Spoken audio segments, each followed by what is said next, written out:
Hello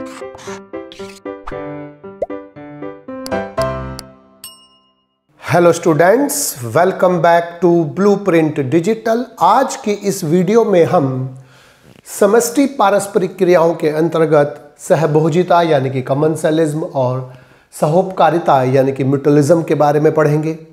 video को start करने से पहले हमारे चैनल को सब्सक्राइब करें और बेल आइकन दबाना न भूलें, जिससे हमारे लेटेस्ट वीडियोस की नोटिफिकेशन आपको प्राप्त होती रहे। अब हम आज के टॉपिक पर आते हैं। सबसे पहले सहभोजिता यानी कि कमेंसलिज्म का मतलब क्या होता है कि सहभोजिता दो प्रजातियों के बीच या दो प्रजाति के सदस्यों के बीच एक ऐसी पारस्परिक क्रिया है जिसमें एक को लाभ होता है और एक को ना लाभ होता है ना हानि होती है। अर्थात एक प्रजाति को लाभ होता है, एक प्रजाति के सदस्य को लाभ होता है, जबकि दूसरी प्रजाति के सदस्य उदासीन रहते हैं, अर्थात उन्हें ना तो लाभ होता है ना ही हानि होती है। तो सहभोजिता दो प्रजाति के सदस्यों के बीच पाए जाने वाली ऐसी पारस्परिक क्रिया है जिसमें उस पारस्परिक क्रिया से एक प्रजाति को लाभ होता है जबकि दूसरी प्रजाति अप्रभावित रहती है, अर्थात उसे ना लाभ होता है ना हानि होती है। प्रकृति में कमेंसलिज्म के अनेक उदाहरण पाए जाते हैं। पहला उदाहरण है लियनाज। लियनाज जो हैं वुडी क्लाइंबर्स होते हैं। लियनाज वुडी क्लाइंबर्स होते हैं यानी कि काष्ठीय आरोही पौधे होते हैं जो किसी का सहारा लेकर ऊपर चढ़ते हैं। ये मुख्यतः उष्णकटिबंधीय वन यानी कि ट्रॉपिकल रेन फॉरेस्ट में पाए जाते हैं। इनकी जड़ें मृदा में पाई जाती हैं, परंतु ये किसी ऑब्जेक्ट या पादप का सहारा लेकर ऊपर पहुंच जाते हैं, प्रकाश तक पहुंच जाते हैं और वहां पर प्रकाश को ग्रहण करके प्रकाश संश्लेषण द्वारा अपना भोजन का निर्माण करते हैं। इस प्रकार की रिलेशनशिप में, इस प्रकार की पारस्परिक क्रिया में जिस पादप पर चढ़कर ये लियनाज ऊपर तक पहुंचते हैं उस पादप को कोई ना तो लाभ होता है ना ही कोई हानि होती है, अर्थात वो अप्रभावित रहता है, उदासीन रहता है। लेकिन लियनाज को नीचे से ऊपर तक पहुंचने में सहायता मिलती है, जिससे ये प्रकाश तक पहुंच पाता है और प्रकाश संश्लेषण द्वारा अपना जीवन यापन कर पाता है।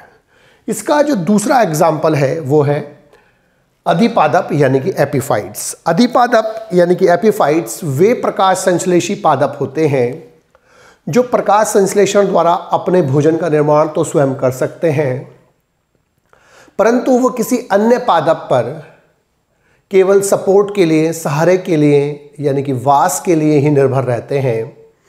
और इस प्रकार की रिलेशनशिप में जो अधिपादप होते हैं उनको लाभ होता है, लेकिन जिस पादप पर वो ग्रो करते हैं, वृद्धि करते हैं, वो अप्रभावित रहता है, उदासीन रहता है, अर्थात उस पादप को ना तो लाभ होता है ना ही कोई हानि होती है।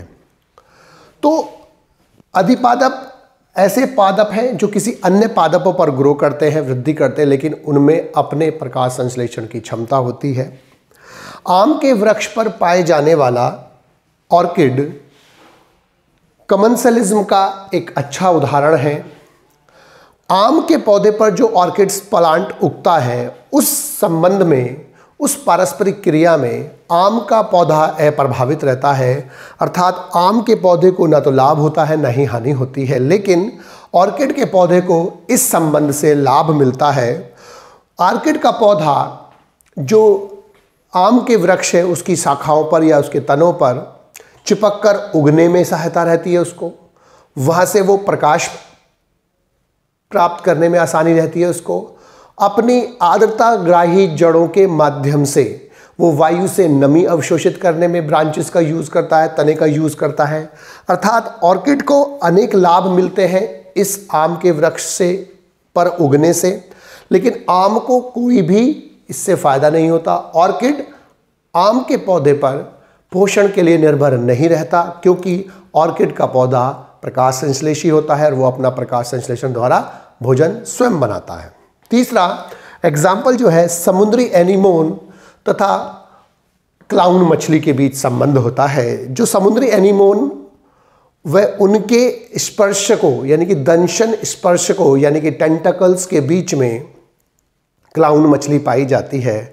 टेंटिकल्स एक जहरीला विषैला पदार्थ उत्पन्न करते हैं, हाइप्नोटॉक्सिन जिसे बोलते हैं, जिसकी सहायता से जो ये एनिमोन्स होते हैं या जो निडेरियंस होते हैं, सिलेंटेटा संघ के जंतु होते हैं, वो जंतुओं में इस विषैले पदार्थ को डालकर अपनी रक्षा करते हैं और शिकार करने में सहायता मिलती है इन्हें।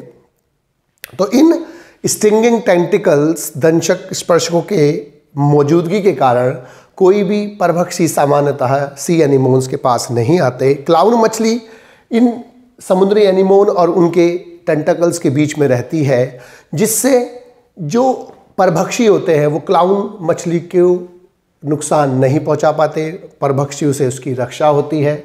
इस संबंध में सी एनिमोन को कोई लाभ नहीं होता, वो अप्रभावित रहता है, उदासीन रहता है, अर्थात उसे ना लाभ होता है ना हानि होती है। लेकिन क्लाउन मछली अपनी परभक्षियों से अपनी सुरक्षा कर पाती है। और चौथा जो एग्जाम्पल है वो है मवेशी यानी कि कैटल्स और कैटल एग्रेट यानी कि बगुला के बीच संबंध। मवेशी और उनके साथ जो घास के मैदान या खेतों के पास जो पाए जाने वाला जो बगुला होता है वो सहभोजिता का एक महत्वपूर्ण उदाहरण होता है। मवेशियों के चलने पर जो घास के बीच बीच में बैठे हुए या घास पर बैठे हुए जो कीट होते हैं वो फुदक फुदक कर एक स्थान से दूसरे स्थान तक पहुंचते हैं, जिसे बगुला आसानी से देख लेता है और उनको अपने भोजन के रूप में प्रयुक्त कर लेता है।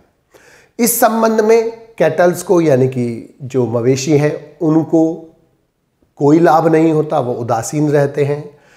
लेकिन जो बगुला होता है उसको यहाँ लाभ होता है, क्योंकि जब कीट पेड़ों के बीच में छुपे रहते हैं तो वो उसे दिखाई नहीं देते, लेकिन मवेशियों के चलने से पेड़ों के हिलने के कारण कीट इधर उधर फुदकने लगते हैं, जिससे वो आसानी से बगुले के द्वारा देख लिए जाते हैं और उनका वो भोजन कर लेता है। नेक्स्ट एग्जाम्पल है व्हेल की पीठ पर। व्हेल की पीठ पर उपस्थित बार्नेकल, तो व्हेल की पीठ पर जो बैठे हुए बार्नेकल्स होते हैं वो भी कमेंसलिज्म का एक उदाहरण प्रस्तुत करते हैं। इस संबंध में व्हेल अप्रभावित रहती है, उसे ना लाभ होता है ना हानि होती है। लेकिन बार्नेकल्स को यहाँ पर दो लाभ होते हैं। एक तो वो अपने परभक्षियों से अपनी रक्षा कर पाता है, इतने बड़े जीव के पास कोई भी परभक्षी सामान्यतः नहीं आता है। दूसरा, उसको घूम घूम कर नए नए खाने के स्रोत तक पहुंचने में सहायता मिलती है, और जहाँ जहाँ व्हेल जाती है वहाँ वहाँ बार्नेकल उसकी पीठ पर बैठा हुआ पहुँचता है और वहीं पर वो भोजन एकत्रित कर लेता है, ग्रहण कर लेता है। तो उसको एक तो घूम घूम कर भोजन प्राप्त करने में सहायता मिलती है, प्लस दूसरा उसे सुरक्षा मिलती है।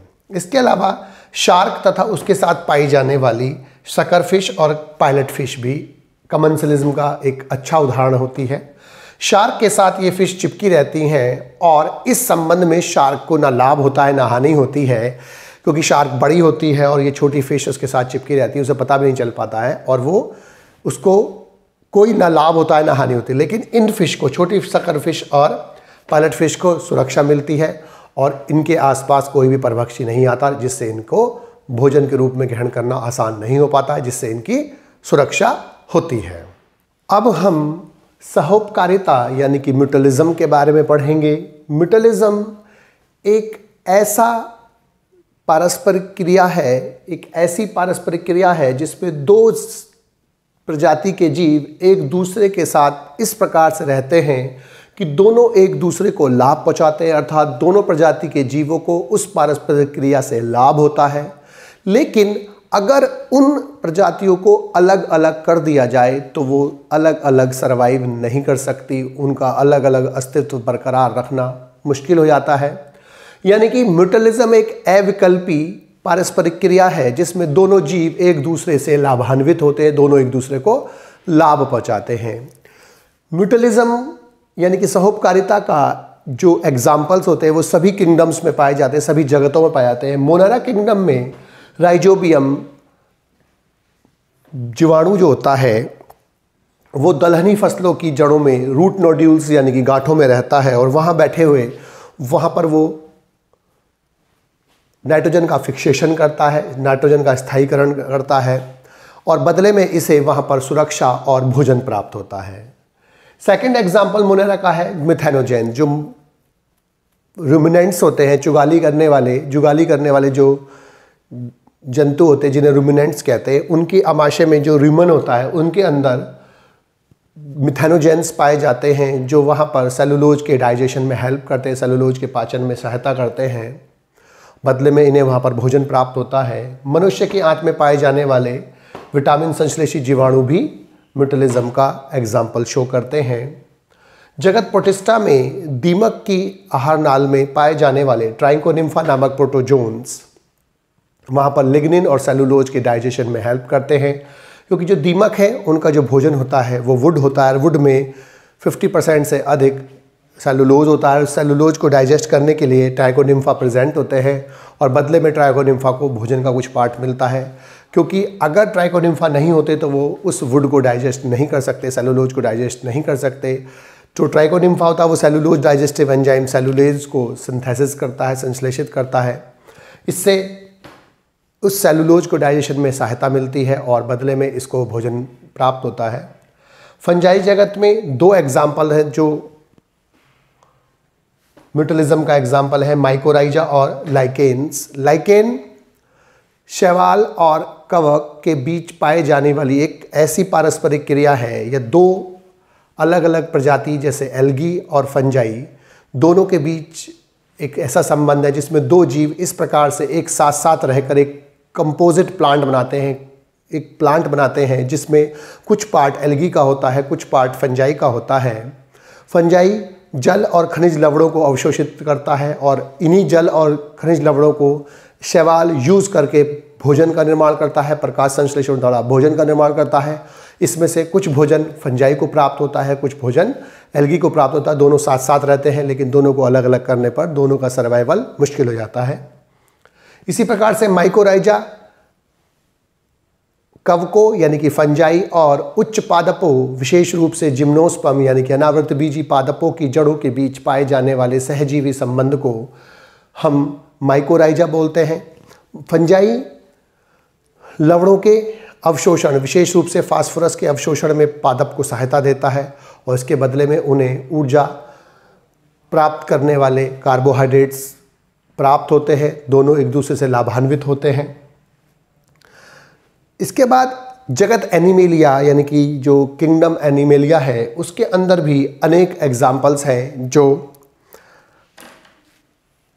म्यूटलिज्म को प्रदर्शित करते हैं। जंतु और पादपों के बीच जैव विकास की लंबी यात्रा के दौरान सहोपकारी संबंध विकसित हुए हैं और सहोपकारिता के सबसे महत्वपूर्ण एग्जाम्पल जो है पेड़ पौधों का अपने जीवन काल को पूरा करने के लिए, जीवन चक्र को पूरा करने के लिए जंतुओं पर निर्भरता होती है। प्लांट्स अपनी अनेक जीवन काल की या जीवन चक्र की अनेक क्रियाओं के लिए जंतुओं पर निर्भर रहते हैं, जिसमें से 2 प्रमुख घटनाएं हैं, परागण यानी कि पॉलिनेशन करना और दूसरा बीजों का डिस्पर्सल यानी कि बीजों का वितरण, प्रकीर्णन भी बोलते हैं इनको।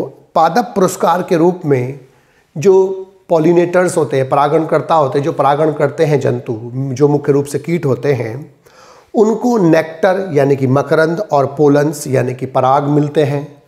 जबकि जो सीड्स के डिस्पर्सल करते हैं अर्थात बीजों का प्रकीर्णन करते हैं, उन जंतुओं को रसीले और पोषक फल प्राप्त कराए जाते हैं, उन्हें फल मिलते हैं। और पौधे और जंतुओं के बीच यह घनिष्ठ मित्रता या घनिष्ठ संबंध जिसमें दोनों एक दूसरे को लाभान्वित करते हैं, ये लाखों वर्ष की जो सह विकास है, को एवोल्यूशन है, उसके कारण फली फूली है। ये जो इनकी मित्रता है या जो इनका संबंध है, ये लाखों वर्षों के को एवोल्यूशन यानी कि सह विकास का परिणाम है। परागण के कुछ बहुत ही अत्यंत महत्वपूर्ण सहोपकारी उदाहरणों में से एक फिग यानी कि अंजीर और वेस्प यानी कि बर के बीच संबंध होता है। फिग यानी कि अंजीर और वेस्प के बीच में एक बहुत ही जटिल संबंध पाया जाता है, जो इनके बीच एक मजबूत संबंध होता है, यानी कि ये स्पीशीज स्पेसिफिक होता है, यानी कि प्रजाति विशिष्ट होता है। इसका मतलब क्या है कि एक विशिष्ट प्रकार की अंजीर की जाति में एक विशिष्ट प्रकार के वेस्प जाति के द्वारा ही परागण संभव हो पाता है। अर्थात अंजीर की एक विशिष्ट जाति में एक विशिष्ट वैस्प ही पॉलिनेशन करता है, परागण करता है, कोई और प्रजाति का वैस्प उसमें पॉलिनेशन नहीं कर पाता है। ये लाखों वर्ष के को विकास यानी कि सह विकास को एवोल्यूशन का परिणाम है और ये प्रजाति विशिष्ट निर्भरता यानी कि स्पीशीज स्पेसिफिक डिपेंडेंस को प्रदर्शित करता है। उसका ये उदाहरण है मादा वैस्प अंजीर के हाइपेंथोडियम पुष्पक्रम, उसके अंदर हाइपेंथोडियम पुष्पक्रम पाया जाता है, उसमें अंडे देती है और अंडे देने के बाद जब उन अंडों से डिंभक यानी कि लार्वा बनते हैं तो वो लार्वा परिवर्धनशील लार्वा अंजीर के कुछ परिवर्धनशील बीजों को अपने पोषण में प्रयुक्त करते हैं। मादा वैस्प जब किसी हाइपेंथोडियम अंजीर के हाइपेंथोडियम पुष्पक्रम में ओविपोजिशन यानी कि एग देने के लिए अंडे देने के लिए स्थल ढूंढती है तो वो हाइपेंथोडियम इन्फ्लोरेसेंस में पुष्पक्रम में प्रवेश करती है। तो उस प्रवेश करते समय उस पर मेल पार्ट यानी कि पोलन ग्रेन्स पराग उस पर गिर जाते हैं और जब वो किसी दूसरे पादप में अपना स्थल ढूंढती है तो ढूंढते समय अपने जो ऊपर बॉडी के ऊपर जो वो पोलन यानी कि पराग लाई है वो उस पर गिर जाते हैं जिससे परागण पूर्ण हो जाता है। अब मादा जो वैस्प है वो उस हाइपेंथोडियम पुष्पक्रम के अंदर अपने अंडे देती है और अंडे देने के बाद जब वो अंडे डेवलप होते हैं और डिंभक में परिवर्तित होते हैं यानी कि परिवर्तनशील जब डिंभक बन जाते हैं तो वो कुछ जो अंजीर के सीड्स होती है उनको वो भोजन के रूप में यूज़ कर लेते हैं। अब जो वैस्प और डिंभकों के बीच में यानी कि वैस्प डिंभकों और सीड्स के बीच में जो संबंध है इससे दोनों को लाभ पहुंचता है कि जो वैस्प है उनके जो लार्वा है वो डेवलप होकर वैस्प बनते हैं जिनसे उनका जो प्रजाति का जो अस्तित्व है वो बरकरार रहता है। इसके बदले में बेशक अंजीर के पौधे ने कुछ अपने सीड्स उनके पोषण के लिए उनको प्रस्तुत किए, उनको दे दिए, लेकिन उसके जो सीड्स देने के बावजूद भी अनेक सीड्स उसके बचे रह जाते हैं जो उनके डिस्पर्जल में उनके जाति के अस्तित्व को बरकरार रखने में यूज़ होते हैं। लेकिन इसके अंदर पॉलिनेशन केवल उसी प्रकार के वैस्प से हो सकता था, इसीलिए पॉलिनेशन हो जाता है। इससे दोनों को लाभ होता है, दोनों की जो प्रजाति होती है उसका अस्तित्व बरकरार रहता है कि अंजीर की जातियों में जो होता है वो पॉलिनेशन हो जाता है और जो वैस्प होती है वैस्प की जो प्रजाति है वो भी मेंटेन रहती है, उसके लार्वा को पोषण भी मिल जाता है और अंडे देने के लिए स्थान भी मिल जाता है।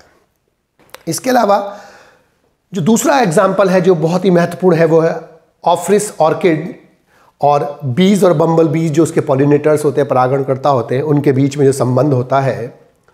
ऑफ्रिस म्यूसिफेरा एक ऑर्किड होता है और ऑर्किड की जो गिनती होती है वो विश्व के सबसे सुंदर फूलों में से होती है और इनके जो सही पॉलिनेटर्स होते हैं बीज और बम्बल बीज होते हैं यानी कि भ्रमरों और गुंजमक्षिकाएँ होती हैं।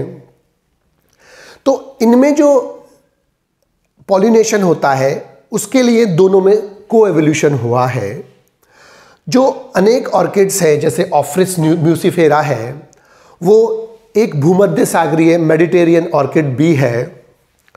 तो ये ऑर्किड है जो बी की एक जाति से परागण के लिए लैंगिक कपट यानी कि सेक्सुअल डिसीट प्रदर्शित करता है। इस पुष्प का एक पेटल साइज में, आकार में, रंग में और चिन्ह में मादा बी के साथ समानता प्रदर्शित करता है, अर्थात मादा बी के जैसा दिखाई देता है यानी कि वो उसकी हूबहू नकल होती है।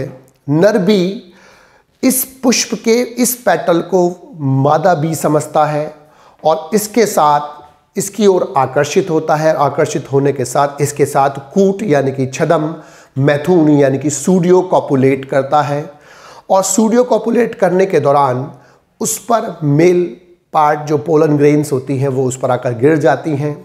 यही मेल जो बी है, नर जो बी है जिस पर अब मेल पार्ट यानी कि पोलन ग्रेन्स उस पर गिरे हुए हैं, जब ये किसी दूसरे प्लांट पर उपस्थित या किसी दूसरे फ्लावर पर उपस्थित उस विशेष पेटल्स को देखता है जो उसके फीमेल बी जैसा दिखाई देता है तो दोबारा से उसकी ओर आकर्षित होता है और वहाँ जाकर फिर दोबारा से सूडियो कॉपुलेट करता है, छद्म कूट मैथुन करता है और इस दौरान वो मेल पार्ट यानी कि पोलन ग्रेन्स को, पराग को उस फूल पर गिरा देते हैं। इससे पॉलिनेशन कंप्लीट हो जाता है। अब विकास के दौरान अगर किसी भी कारण से मादा बी का रंग प्रतिरूप जरा सा भी परिवर्तित हो जाता है, चेंज हो जाता है, तो परागण की सफलता कम हो जाएगी। इसके कारण जो ऑर्किड के पुष्प होते हैं वो अपनी पंखुड़ी यानी कि अपने पेटल्स को मादा बी के सदृश यानी कि उसके समान बनाए रखते हैं। अर्थात ये भी एक को एवोल्यूशन का एग्जाम्पल होता है, सहविकास का एग्जाम्पल होता है, जिसमें दोनों ही एक दूसरे को लाभ पहुंचाते हैं और दोनों ही साथ साथ एक जैसी जो परिस्थितियां हैं जो उसके साथ जिससे उनमें पॉलिनेशन सफलतापूर्वक हो सके, साथ साथ विकसित होते हैं। और ऑर्किड के पुष्प अपने आप को इस प्रकार से मॉडिफाइड कर लेते हैं कि मेल भी उसको फीमेल भी समझकर उसमें कॉपुलेशन करता रहे, कॉपुलेशन करते समय वो पॉलिनेशन आसानी से उसमें करता रहे, जिससे दोनों का ही अस्तित्व बरकरार रहता है। पॉलिनेशन करने वाले बीज को पोलन्स और नेक्टर्स मिलते रहते हैं, बदले में वो पॉलिनेशन करते रहते हैं, जिससे दोनों की जातियों का अस्तित्व आज भी बरकरार रहता है। बच्चों, आज की इस वीडियो में बस हम इतना ही पढ़ेंगे। हमारी इस वीडियो को आप लाइक करें और अपने दोस्तों के साथ शेयर करें। यदि आपका कोई डाउट है तो आप हमें कमेंट करके बता सकते हैं। इस अध्याय को और अच्छे से पढ़ने और समझने के लिए आप चित्रा प्रकाशन की बुक एक्टिव जीव विज्ञान की सहायता भी ले सकते हैं।